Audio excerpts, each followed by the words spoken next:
Hello, my dear students, and the rest of the learners. Welcome to part 32 of a 37-part series of tutorials in computer structured programming in C and Pascal. This is section 11 of 13 in the topic Data Structures. My name is MemJM, or you can simply call me EMELISWAP. In this tutorial, I'm going to look at the data structure that is called stacks. I'm going to look at the meaning of stacks or introduction to stacks. Then I'll look at the methods of implementation of stacks. I'll also look at applications of stacks.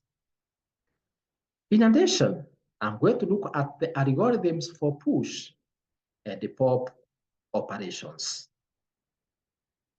Let's commence with the introduction.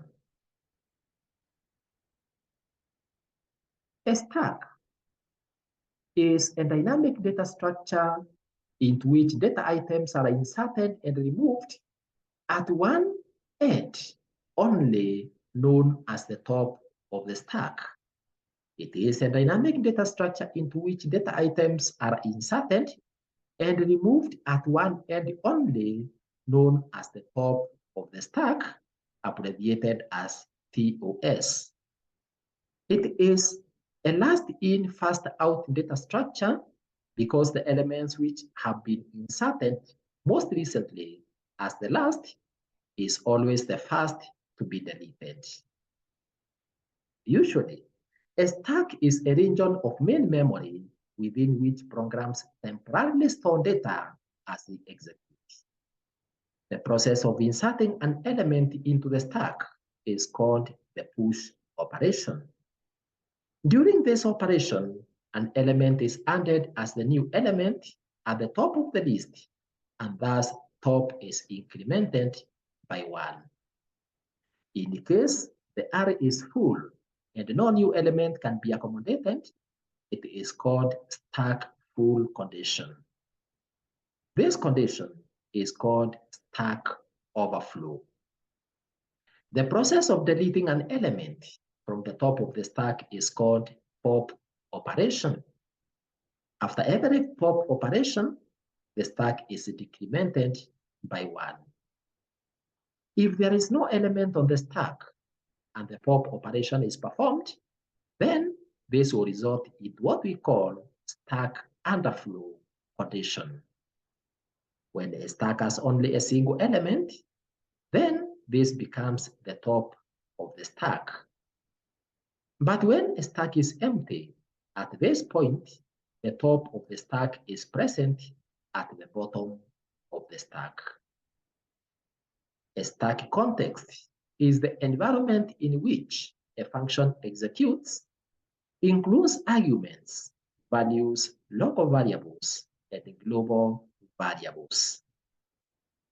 All the context except the global variables is stored in a stack frame. A stack frame is the data structure containing all the data, that is, arguments, local variables, return address, amongst others, needed each time a procedure or a function is called. The stack top is used to check stack overflow or underflow conditions. Initializing top stores -1.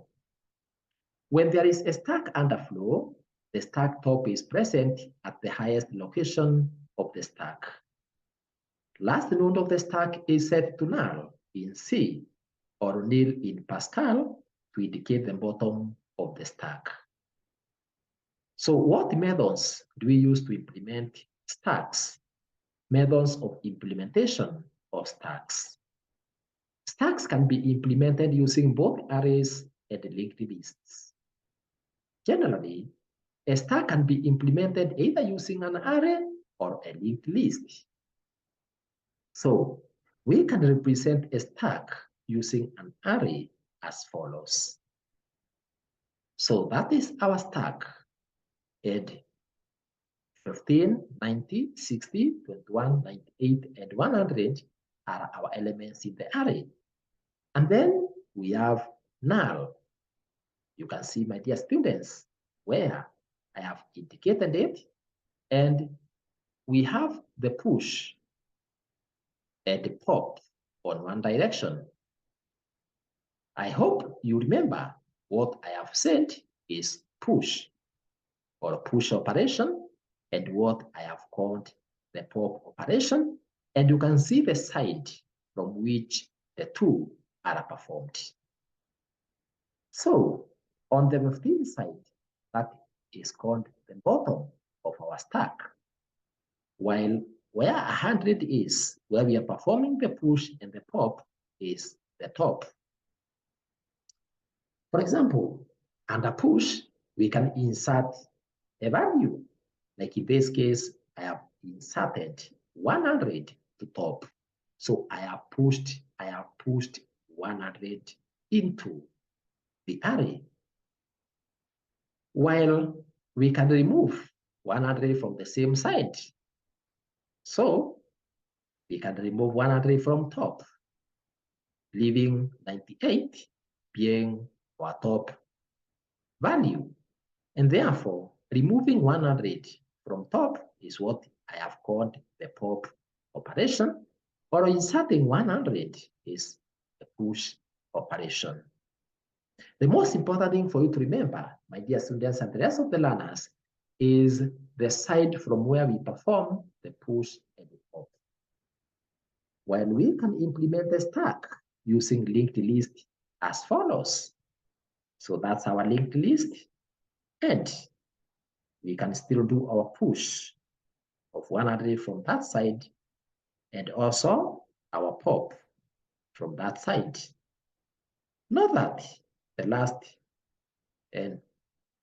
node, or the last item to be stored, or the last attribute or characteristic of the last node is having nil.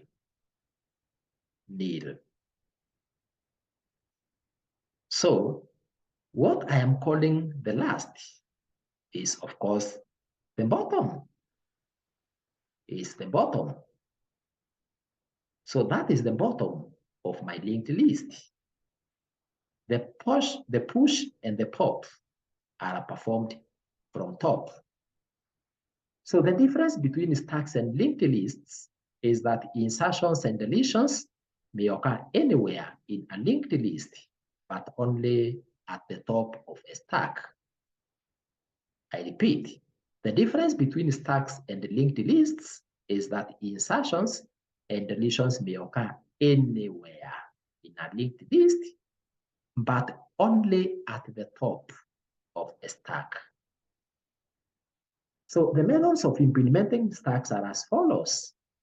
So it can be implemented in two ways: static implementation and dynamic implementation. What is static implementation? Static implementation is done with the help of an array. In this type, memory is wasted, and this is not efficient. The second one is dynamic implementation. This is done with the use of linked lists, where pointers are used to implement the stack type of data structure. The pointer top, or the pointer top, points to the first element of the single linked list that is used to represent the stack. When an element has to be pushed on the stack, a new node is created and is inserted before the first element, thus becoming the new top of stack element. When the top operation, or when the pop operation is performed, the first node is detached and deleted. So what are the applications of stack? The following are the main applications of stacks. Number one, they are used to pass parameters between functions when a call is made. Number two, high-level programming languages such as Pascal and C that provide support for recursion use stack for bookkeeping. Number 3 is that programs compound from modern high-level languages make use of stack frame for the working memory of each procedure or function invocation.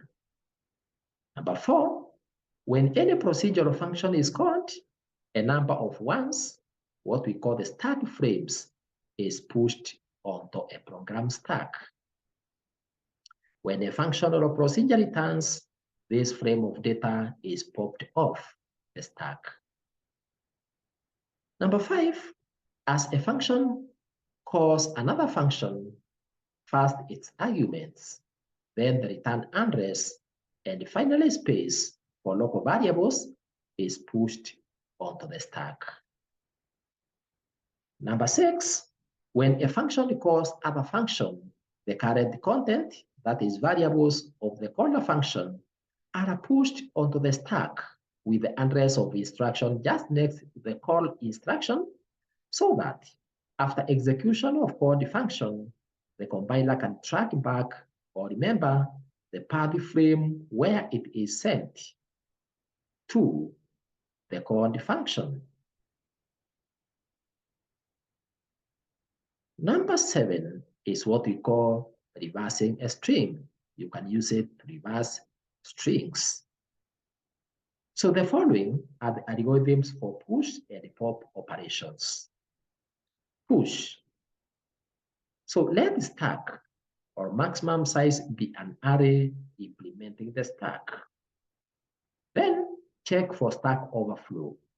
If top is equals to maximum size, then print overflow and exit. Number 2, initialize or increase the top by one element. Increase the top by one element. That is, store top plus 1 to, or in other words, set top to top plus 1. In other words, increase the top by one element or by 1. Then insert item in a new top position.